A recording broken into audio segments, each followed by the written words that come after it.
बल्दिया किमाड़ी ने जरदान हुसैन को तमाम तर बल्दियाती सहूलतों की फराहमी के लिए जहाँ काम जारी रखा हुआ है, वहीं म्यूनसिपल कमिश्नर आफाक सईद भी जारी तरक्याती कामों का मुआयना कर रहे हैं। म्यूनसिपल कमिश्नर बल्दिया किमाड़ी आफाक सईद का कहना था कि एडमिनिस्ट्रेटर और डिप्टी कमिश्नर बल्दिया किमाड़ी मुख्तार अली अबड़ो की वाज़ेह तौर पर इजलास के बाद हिदायतें थीं कि मुहर्रम उल हराम के हवाले से जारी तामीर और मरम्मत के कामों को बाहमी मशावरत से अंजाम दिया जाए। म्यूनसिपल कमिश्नर आफाक सईद ने कहा कि मुंतजमीन की जानिब से मौसूल तजावीज़ की रोशनी में मसाजिद, इमाम बारगाहों के अतराफ सफाई सुथराई, रोशनी की फराहमी और जुलूस की गुज़रगाहों पर तामीर और मरम्मत के कामों को तमाम तर दस्तियाब वसाइल बरवेकार लाकर इंतजामात को जल्द से जल्द हतमी शक्ल दे रहे हैं। म्यूनसिपल कमिश्नर बल्दिया किमाड़ी आफाक सईद ने बल्दिया किमाड़ी की हदूद में जारी अस्तरकारी, रोशनी की फराहमी के कामों का खुद जायजा लिया और मुंतजमीन से भी मुलाकात करके इंतजामिया की जानिब से कराए जाने वाले कामों के बारे में तफसीलात से आगाह करते हुए बताया कि मुहर्रम उल हराम में अज़ादारान हुसैन को सहूलतों की फराहमी के लिए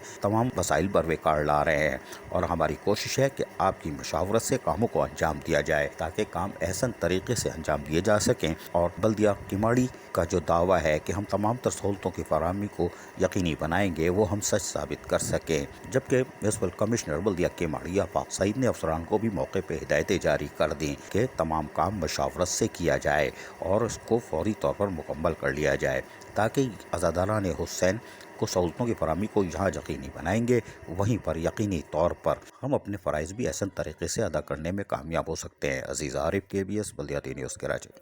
ऐसी ही खूबसूरत वीडियोस फ्यूचर में हासिल करने के लिए रेड बटन पर क्लिक करके और बेल आइकॉन को प्रेस करके हम सबके सब्सक्राइबर बनना मत भूलिए।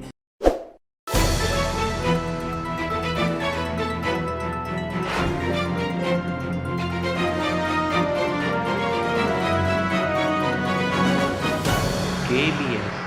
बल्दियाती न्यूज़।